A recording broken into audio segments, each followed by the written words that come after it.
Fresh updates are just surfacing regarding the search for Nancy Guthrie. Make sure to follow and alert the bell. Enable notifications because detectives hold hidden cards and they are closing in. They have found a major lead. Verification is the only hurdle. Every detail here comes from vetted outlets. This footage relies on confirmed reporting. In police work, quiet phases often signal building a solid case. Ex-feds confirm that authorities possess deep, unreleased intelligence. They are not lost. They are zeroing in on a target. If the Guthrie probe follows this path, the motive outweighs the identity. 2 a.m, Tucson, Arizona, February 1st. An 84-year-old stays home alone. At 1:47, her doorbell feed goes dark. This was not some technical error or dead cell. A person reached out and ripped it away. 25 minutes later, at 2:12, a backup sensor flags an intruder. No visuals exist, just a single electronic pulse. 16 minutes past that, 2:28 a.m. Nancy's heart monitor loses its phone link, marking her final trace. That is the official log. The real mystery isn't the sequence, but what she witnessed. Consider what her eyes actually saw. FBI tech salvaged cloud data 10 days later, despite the physical device being stolen. Profilers nationwide scrutinized the grainy frames. Instantly, they reached a chilling, unanimous conclusion. The visitor acts nothing like a thief. He shows zero fear of detection. He strolls with total ease. Professor Brianna Fox labeled his gait a saunter, a vital distinction. Usually, night criminals are frantic and hyper-vigilant about being spotted. This individual is different. He heads straight for the front entrance, expecting the door to be unlocked. Andrew McCabe from the Bureau noticed this same peculiar behavior.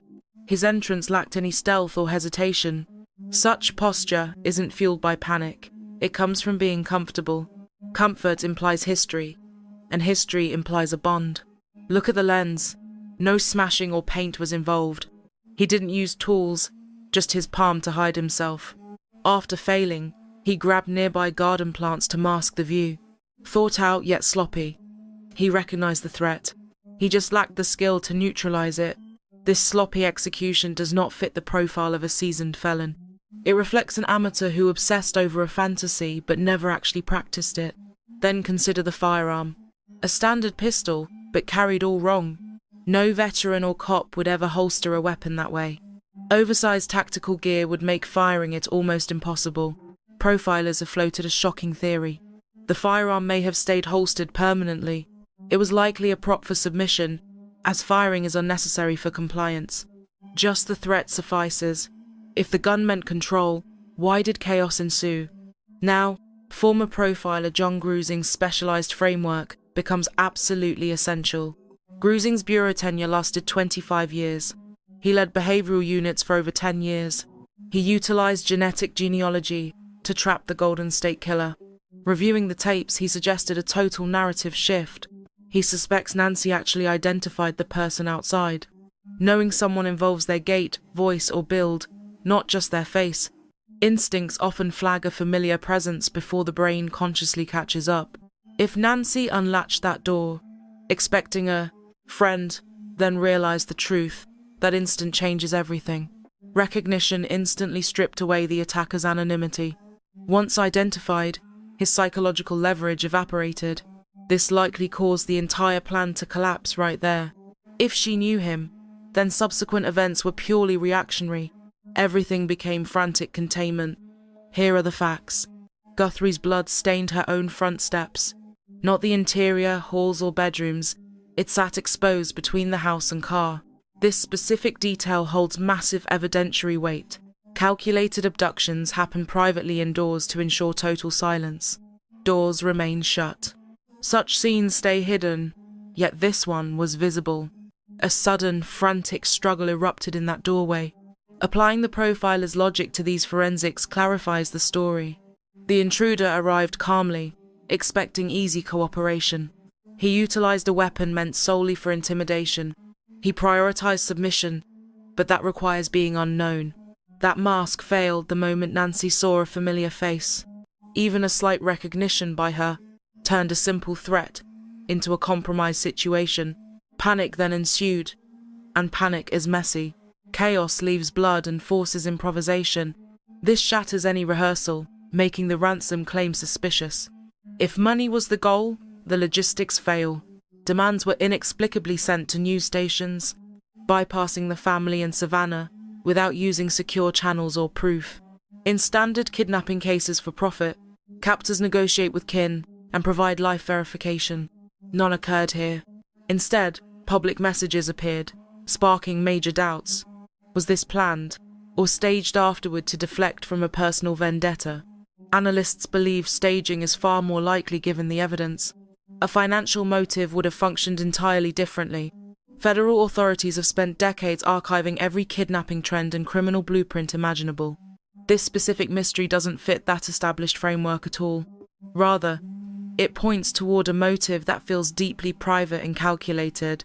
Sheriff Chris Nanos dropped a key phrase during a recent presser that we shouldn't ignore. He mentioned that detectives are exploring whether this was an act of retaliation. Getting even isn't some chance occurrence, it demands a backstory. Vengeance relies on knowing your victim, which supports the idea she recognized her attacker. Think about this too. The police aren't just scouring every Tucson street at random. They have already zeroed in on a list of particular suspects. Federal agents hit gun shops throughout Tucson wielding specific lists of potential buyers. They had photos of 18 to 24 people, which isn't how you run an aimless hunt. That is the hallmark of a narrowing dragnet. A bag seen on security camera led the team back to a particular shop. Sales logs gave them identities, and those identities provided faces. Pictures turn into boots on the ground, and digital deep dives. It is a slow-motion trap. It indicates they aren't wondering who did it anymore, but how to nail them. Plus, there is the biological evidence foreign genetic material found at the scene. It did not match the victim, or any relatives who have been ruled out. While blended samples make simple searches tough, forensic genealogy bypasses those hurdles, a tool that has completely revolutionized cold case work forever. If a single distant cousin uploaded their results to a public site, experts can reconstruct an entire lineage piece by piece, tracing bloodlines back through time, before landing squarely on one specific person alive today. Johnny Grusing employed this exact strategy to unmask the Golden State Killer, a monster who hid for 40 years, caught via family genes, and snatched from his own yard. If that is happening now and reports say it is, then the suspect is on borrowed time. Their own heritage is essentially counting down to an arrest. This takes us right back to that front entryway. Had Nancy seen his face before? If he wanted a quiet snatch but things went south when she realized who he was, the violence might have been a panic response. It looks like pure, raw desperation. A frantic attempt to stay hidden and shut up the one person who could name him. That changes the whole vibe, from a clinical kidnapping to a chaotic, spiraling mess. A split-second choice born of absolute fear. A scheme that shattered instantly. There is a huge gap between being clueless and staying quiet. The current hush from the Guthrie task force doesn't suggest they are lost. It feels like they are holding their breath. Retired feds watching from the sidelines all seem to agree on one thing. Police zip their lips when they are constructing an airtight case because a hunch won't cut it. Just having a bad feeling isn't evidence. Even being 99% sure fails if it can't withstand a defense attorney's grilling. Every minute has to match up perfectly. Phone pings must sync, DNA must confirm, and bank statements have to bridge the gaps.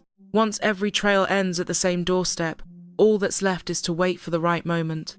As Sheriff Chris Nanos put it, since the start, the official stance on what happened has remained rock solid, and those convictions haven't wavered one bit. This wasn't some offhand or cryptic remark.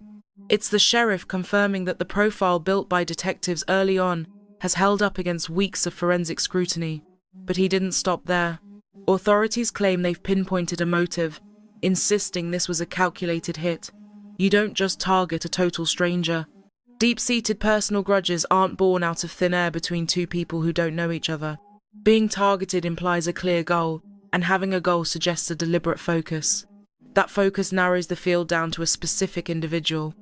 Now, look at that alongside the crime scene quirks, like the sauna, the makeshift lens obstruction, the staged weapon, the porch bloodstains.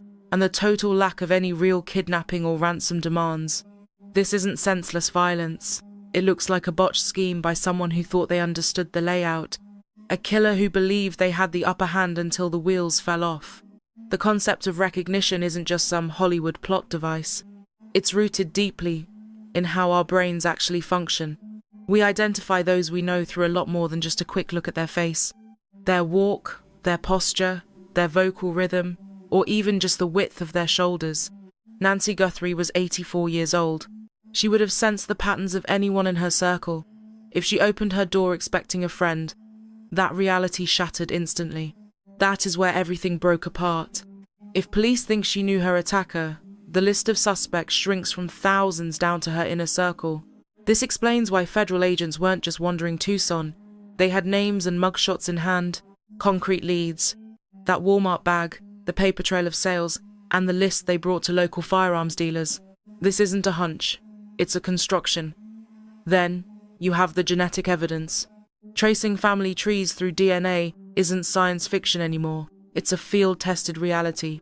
If that stray genetic sample yields a solid lineage, the search becomes a simple math problem. It moves past psychological profiles. It turns into a biological certainty. That's likely why ex-feds suggest the team is close to a breakthrough, but is still tidying up the loose ends. Having a gut feeling is one thing, but proving it in court is another.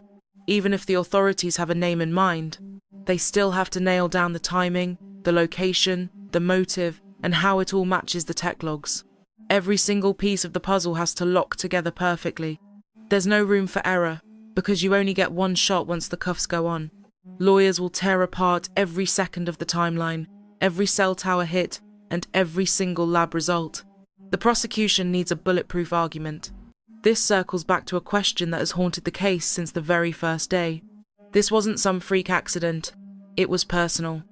And personal means a grudge was involved. Grudges suggest a past, and having a past suggests they weren't strangers. That familiarity points directly at someone within Nancy Guthrie's social sphere. A person who went missing after February 1st, or perhaps someone whose personality suddenly changed.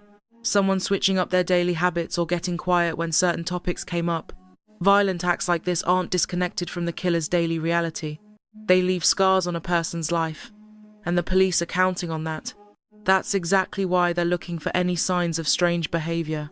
Unexplained trips, mounting debt, thrown out gear, or broken phones, every minor clue tells a story. Police aren't waving the white flag. They're building a bulletproof case. This quiet isn't a void. It's deliberate. If the profiling holds up, if the forensics point where they should, if biohistory meets genetic mapping, then detectives aren't just spinning their wheels. They're closing in. Nancy Guthrie vanished on February 1st.